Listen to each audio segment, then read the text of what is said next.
আল্লাহ সুবহানাহু ওয়া তাআলা বলেন, ওয়া কাযালিকা জাআলনা ফি কুল্লি ক্বরিয়াতিন আকাবিরা মুজরিমিহা লিয়ামকুরু ফিহা।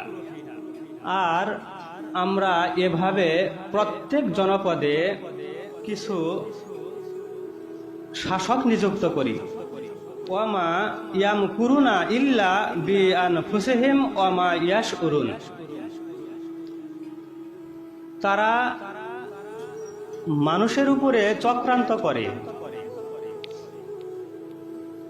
কিন্তু তারা যেন তাদের নিজেদের উপরেই চক্রান্ত করে। ওয়ামা ইয়াশউরুন, কিন্তু তারা তা উপলব্ধি করে না। আমরা সূরা আল ইমরানের ২৬ নম্বর আয়াতে আল্লাহ সুবহানাহু ওয়া তাআলা সেখানে এভাবে বলেন, কুলিল্লাহুম্মা মালিকাল মুলকি তুতিল মুলকা